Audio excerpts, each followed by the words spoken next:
84 Makababa, the Likee TV so no message and our button is a hit at the one subscribe some dropping the latest news content or better brain on set Makabi na at one summer air popano. Kwesi Pratt about pointing say Wabeka Sapa papa wa fire Supreme Court judges no just Ghana says here no baby a kikakono ni baby a Supreme Court so called Supreme Court judges in a day running namno. Na omunyina say definitely rule ama NPP because there has been a particular person or manipulating Supreme Court judges no eye hwanya eye hefo ye mongrom yintie ensem no. I think that it is impossible for any betting agency to develop a scheme based on Supreme Court rulings in Ghana. Now,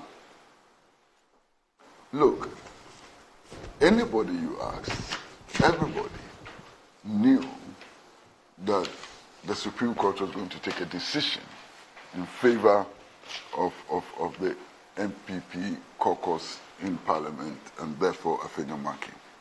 I didn't hear one person who thought that the decision could be anything else than what has been delivered. Now, it is instructive that a former Chief Justice has had cause to complain that our courts are becoming too predictable. As a former Chief Justice, it is also instructive that a legal giant like Mr. Chatu Chikata has made the point that, you know, the crisis in our economy is far less severe than the crisis in our judiciary, and there are several other such comments.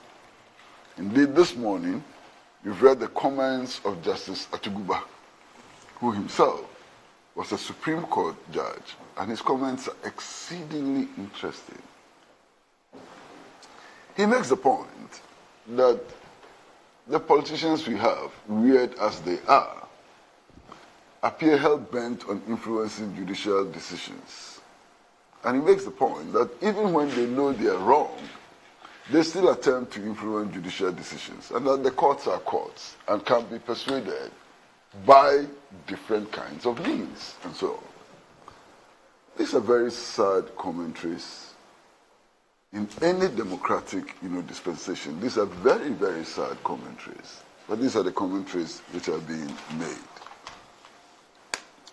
Now, Randy, I, as a layperson, finds the decision of the Supreme Court exceedingly weird.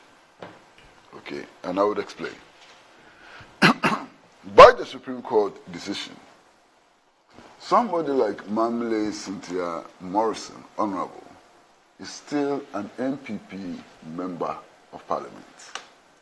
Clear. And by virtue of a membership of the NPP, membership of Parliament as an NPP parliamentarian, she's entitled to participate in decisions of the NPP caucus. Now here is a woman who on the ground, in the constituency, is fighting the NPP, is campaigning against the NPP. And yet the Supreme Court says that she remains a member of the NPP caucus. How is that going to work?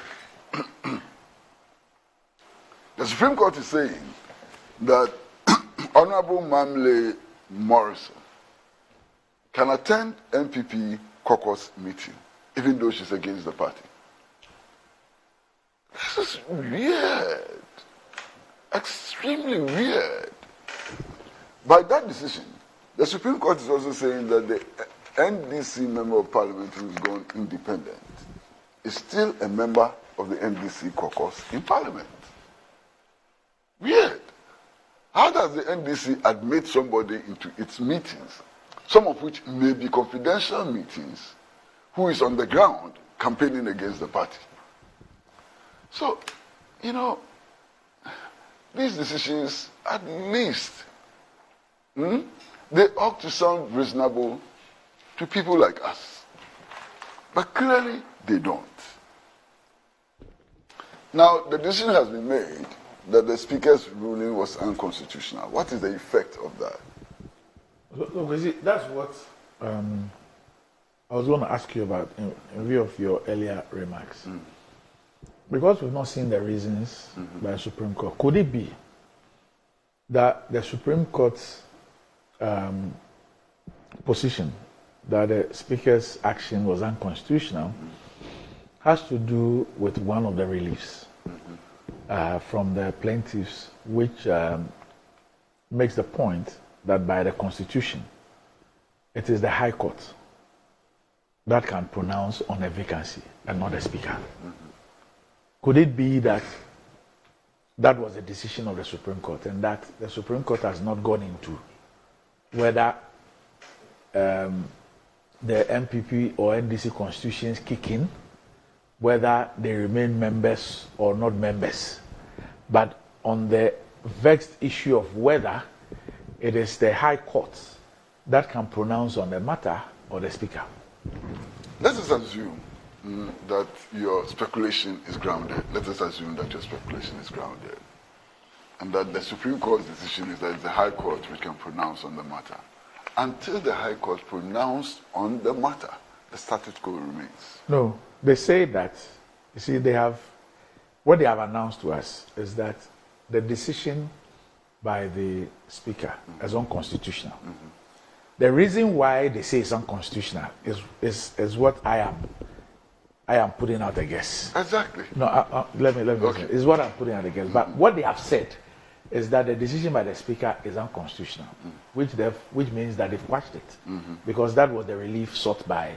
That if you agree with me that it is so, then give me A, B, C, D. So the effect is that the decision taken by the Speaker, as far as the Supreme Court, is quashed. The Supreme Court has told us that by 5-2, they say that it's unconstitutional. Now, my point is that because we've not seen the reasons, is it possible that all they focused on was that it is the High Court, or it doesn't lie in the mouth or power of the Speaker to declare a seat vacant, and therefore his action is unconstitutional? Randy, and I'm saying that let us assume that is what the Supreme Court decision is based on. Even if we assume that that is what the Supreme Court decision is based on, the High Court has not taken a position yet. Nobody is before the High Court. Exactly. Yes. So therefore, we go back to the status quo ante. Which the status quo ante is. Which means that they are still members of Parliament. Yes. Which and Yes. then all these practical difficulties kick in. Oh yes. You understand? Oh, yes. So no matter the reasons that the Supreme Court gives, by deciding that the Speaker's ruling or the Speaker's announcement or decision was unconstitutional, we are now saying that Cynthia Morrison is still an NPP member of Parliament, therefore, by implication, belongs to the NPP caucus, and in spite of the fact that she's campaigning against the NPP in her constituency, has a seat in the NPP caucus in Parliament. In fact, the Sum MP, what's his name? I mean, that's absurd. The Sum MP, Kwesi, he's told us publicly that when the notice of poll came out, he was taken off the platform. Cynthia Morrison was taken off the platform. And they were taken off the platform. Yes. And then when the court case, the decision came and they were going to go, they were added to the platform. Exactly. So obviously, the caucus itself, the leadership of the caucus, realized that these were traitors. These were not people we could trust. These are not people who can work with us. Yes. And they are not people who should be privy to caucus information. And that's how come they took them off the platforms. Exactly. But of course, once they had initiated a court action, it was in their interest to then bring them back. So this is the absurd situation we have. You understand? Absurd situation, really absurd situation. But hey, Randy, you are not a Supreme Court judge. Maybe would never be. I don't know. Yes. Yeah. I will never be. And I'm not even a lawyer. You understand? But the law ought to be logical, ought to make sense. And in this particular case, I find it extremely difficult to accept that somebody campaigning against a party can actually be forced by some interpretation of the Constitution to remain part of that party, and therefore, by right, should attend meetings of the party, including confidential meetings of the party. Very strange decision. But the decision has been made. Okay. Now, the question then is that what is the purpose of this decision? What is the effect of this decision? As we speak, as we sit here this morning, Parliament is not sitting. And government and its caucus in Parliament, the NPP caucus in Parliament, insists that there is urgent business to be done. That is why they signed a petition calling on the Speaker to reconvene Parliament and so on. Okay. This decision, can it in any practical terms lead to reconvening of Parliament? I doubt. A petition may be filed, yes, compelling the Speaker to reconvene Parliament. When the Speaker reconvenes Parliament, just on the basis of the standing orders, he needs numbers to be able to allow Parliament to work. If those numbers are not present in Parliament, Parliament cannot work, even if the Speaker is compelled to reconvene Parliament. So what is the effect of the Supreme Court decision? What is the practical effect of the Supreme Court decision? This Supreme Court decision cannot by any stretch of imagination lead to an order about where people should sit in Parliament. It cannot. So this whole hula baloo about where parliamentarians sit has not been resolved by this Supreme Court decision. And Randy, I know you read the newspapers yesterday. I read all the newspapers I could find yesterday, and 3 of them carried a very interesting story. New Crusading Guide, the Daily Guide, and one other newspaper. And they gave reasons why Honorable Afenyo-Markin is acting in the manner he is acting today. And they quoted Honorable Afenyo-Markin. And his primary reason was that this whole issue is spiritual. It's not a legal issue, it's not a constitutional issue, it is a spiritual issue. Spiritual. Randy, Afenyo-Markin says this is a spiritual issue. Are we taking spiritual issues to the Supreme Court? Maybe he's a spiritual man. Yeah, he can be a spiritual man. But the Supreme Court does not make determinations on spiritual issues. So if it's as spiritual as Afenyo-Markin wants us to believe, why did he take the matter to the court, to the Supreme Court, spiritual issue? Why? Didn't he know that there is somebody on the Spintex Road called Archbishop Dr. Williams? He didn't know that. He didn't know of Mensa Otabil. You don't know who. He didn't know of Obinim and You don't know who he has consulted. So he took the legal matter to the Supreme Court. And he is also exercising the spiritual things elsewhere. He did not talk about legality. Otherwise, he says, speaking that in court. He's speaking law in court. And he's speaking spirituality I mean, when I read that somewhere else yesterday, I was shivering that this whole matter is spiritual. Spiritual. Honorable. You are wasting our time on spiritual matters. And the Supreme Court actually sits on a spiritual matter. What?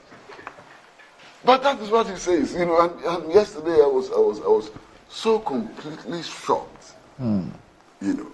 But be that as it may, the court has made a determination. There is a school of thought which insists that the law and its interpretation ought to be purposive. So we need to find the purpose that this ruling serves. And I'm struggling. I can't find it. Maybe when the decision comes, when we see the consequential orders. No, they will give us the reasons for the decision. So the reasons plus the consequential orders will give us maybe a deeper insight. Yeah, but I'm trying to see it now, and I can't. Because you are not a spiritual man. That is true. Okay. Randy, that one, you are correct. I mean, I saw the spiritual business and so on. I'm not into that vocation at all, you know. But then, can this lead to a reconvening of Parliament? By itself, it cannot. Yes. Can it determine where people sit in Parliament? By itself, it cannot. So what is the purpose of all this ruling, all this hula baloo and so? What is the purpose? Maybe it's a guide to future. So two things will happen. One, the NPP gets to keep its majority until the expiration of this. But the NPP has no majority. No, I'm saying that the NPP side was declared the majority. No. No, I'm saying that the speaker, the same speaker. No. Why? Randy, the speaker was careful. Yes. In his ruling that day to make the point that there's no majority caucus in Parliament. There cannot be. By virtue of Article 98(1), J and H, that there could not be a majority party in Parliament. And therefore the Speaker's ruling was that because the independent candidate had opted to work with the NPP side, there was a majority group and not caucus. The Speaker was emphatic on that, and a minority group. Because it would have been very strange, exceedingly strange, if anybody, not just the Speaker, had declared that 137 can mathematically be superior to 137. It's a mathematical impossibility. Yes, sir. So the Speaker could not have made that declaration. So the Speaker, in his own wisdom, and being who he is, and so on, then decided to use group instead of caucus. I was opposed to the Speaker's ruling at that time, because it raised many fundamental constitutional and legal matters, you understand? But everybody allowed it to go. What we are suffering today is a consequence of that ruling by the Speaker declaring the NPP group majority. Because the independent decided to opt to work with them. Yes. Yes. Yes. So that gave them a working majority. Group as a group. Yes. Not as a party caucus. Yes. So That's there's the a point. majority group. Yes. Majority group. Yes.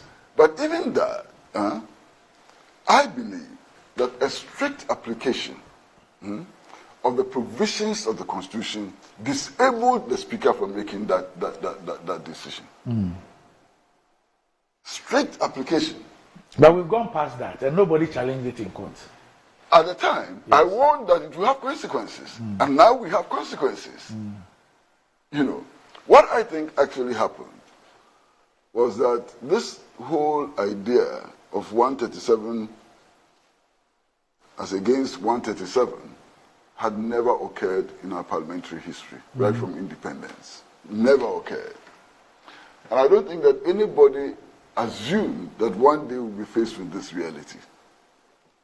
So the tradition, the practice, the standing orders and all has been couched in such a way as to reflect majority versus minority. When the situation changed, we needed to have done re-engineering, you know, to rewrite the standing orders, to take account of the fact that, look, we are now in uncharted territory. We are now in a territory in which the NPP has 137, the NPP has 137, and there's no majority. Rather than re-think through the standing orders and recraft the standing orders and so on, the Speaker chose the easy option of declaring the independent candidate or independent member of Parliament and the NPP majority group. I have to be careful how I speak, because otherwise I'll describe this as a very lazy option. Lazy option. And the lazy option is what has brought us here. The lazy option is what has brought us here. In any case, Parliament is supposed to wind up its business by Friday. Okay. Not originally, nothing has changed. That hasn't changed. There's no decision which changes that as we sit here. It may change, but it hasn't changed. You understand? So Parliament is supposed to wind up its business by Friday. Today is Wednesday. All of you members of Parliament know that it is extremely risky now to be spending your time in Parliament rather than in your constituencies. That's a real practical problem for you as members of Parliament. How do you overcome that problem? And in any case, even if you decided to leave your constituencies and go to Parliament, to go and carry on business as usual and so on, how are you sure of achieving a quorum, of making a quorum? It's impossible to determine now. Now, you yourself signed a petition compelling the Speaker to reconvene Parliament, and you refused to go to Parliament.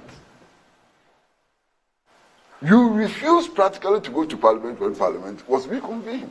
So what kind of circus are we in? We're in a complete circus.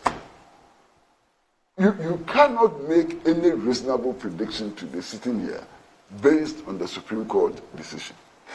In any case, Afenyomarkin, one of his biggest problems is that he cannot sit in the chair of the minority leader for spiritual reasons. Is there a chair in Parliament which is designated as the minority leader's chair? I don't know. There's no chair in Parliament, as far as I'm concerned, which is designated as the minority leader's chair. There are sides. And then there is a place on each side for the leaders. And then there are name tags too. Yeah, but those name tags, they are always removed. They remove Haruna Idrisu's name tag and put Atufosin's name tag. You know, they are always removed. So there's no chair, practically, which is designated as belonging to one particular person. There's no chair. Now you don't know. Maybe somebody carries this chair. And this right side and left side is not even in the standing orders of Parliament. It's a convention. Yes. Okay? It's a convention. Randy, I'm not disputing that. But it's not in the standing orders. It's not something that you can enforce by law. Even the Supreme Court cannot decide who sits where in Parliament. It's not a matter of constitutional interpretation. It's not a violation of law and so on. So this ruling by the Supreme Court, what really is the effect of that? I've told you. Yes, Randy, tell me what the effect that the group that has operated as the majority from January 8th or so will continue to operate as such until the dissolution of Parliament. That's the effect. You see, there are other practical problems. And Honorable, please guide us. You are a member of Parliament. You have Right Honorable Bagbin as the Speaker of Parliament. Okay? And then you have Joe Wise. I've forgotten his real name. Joe Osei-Wusu. Joe Osei-Wusu as the Deputy Speaker of Parliament. And then you have the independent Member of Parliament as the second Deputy Speaker of Parliament. What does the rule say? That both should not come from the same party. Exactly. That's why I'm saying that. Now you have a situation where the first Deputy Speaker is from NPP, maybe when the second Deputy Speaker is from NPP. Kwesi, what a situation! Kwesi, maybe what should have happened was that maybe somebody should have gone to court at the time to say that to the extent that he has opted to work with the NPP group, and to the extent that that then constitutes the majority group, he cannot, or both of them cannot be first deputy and second deputy. There were practical problems. Okay. One of the practical problems was that in persuading him to be on the NPP side, yes, this is one of the offers made to him. Yes. That if he agreed to be on the NPP side, he would then become the second Deputy Speaker of Parliament. One of the things that was offered to him. And the NDC also agreed. And the NDC itself, yes, at the time, was not in a fighting mood. It was in a mood for compromises. No, they believe that they had gotten the speaker. So if the MPP will not drag the issue of the chewed ballot papers and others, and this is what they want. Let's give it to them and move on. But that's what I'm saying. Yeah. So the NDC itself was in a mood to abandon principle and legality at that time in favor of compromises. This is the price we are paying for the compromises, the unreasonable and illegal compromises which were reached at the time. That's the price we are paying. You have a point. Okay? So, if we are in a crisis, we are in a crisis because all the parties in Parliament, plus the Speaker, decided to reach compromises which, on the face of the compromises, violated the Constitution. Because they then believe that they are master of their own rules. Exactly. Today, one side doesn't believe same. Exactly. One side and the Supreme Court are saying that we are not in. No, they don't believe, so they went. Yes, and the Supreme Court agrees with them. Okay? So now we are in a situation where compromise, where negotiations and so on has been thrown away. But that's what Afenyomakin is asking for now. This is extending a hand of friendship. They should After come. all this. Yeah, they should come. They should come. They should put that episode behind them and come. But you see, hand of friendship can be taken or rejected. You offer a hand of friendship, it can be taken or rejected. And I'm quite sure, almost certain, that Afenyomakin is not the only spiritual person in Parliament. Okay. That even on his side, there are others who believe in the spirit. What spirit it is, I don't know. Okay. Yesterday, I was hazarding a guess that it could be the spirit of Susum Cabre. Which is what? In the Osofo does it. Okay. I mean, the Osofo, you know, he used to call on Susum Cabre, you know, and yesterday I was wondering whether Susum Cabre has not found a way to enter Parliament, you know. But there may be other Susums and spirits. Now, if everybody is to be as spiritual as Afenyomakin is, there will be no resolution to the matter. I just saw something on TV. I thought that was a Susum Cabre. It appears that is actually a human being. You know. You know. So, this whole issue really, I mean, and sometimes I sit down and I watch what happens in Parliament and in other governance institutions and so on. And you simply just begin to wonder, Honorable, whether the people we have entrusted with powers to run our governance institutions and so on are adults. You wonder sometimes, really. I mean, when you see members of Parliament grabbing ballot papers and chewing them and so on, you begin to wonder, what is happening here? What really is happening in our Parliament? I don't know. Yeah, because the aging is just is a natural thing. It doesn't mean the fact that somebody is adding on with years. That's not. Yeah, there's a certain expectation by society, but why? We are told that fools grow old too, idiots grow old too, thieves grow old too, dishonest people grow old too. So, Randy, I'm not going to contest you, except that unprincipled people grow old too. Yes, except that as you grow old, you come through different experiences. You mature in your whatever. If it is folly, you mature in it. If it is stupidity, you mature in it. It must say some more dear Bray or Daily Update TV so.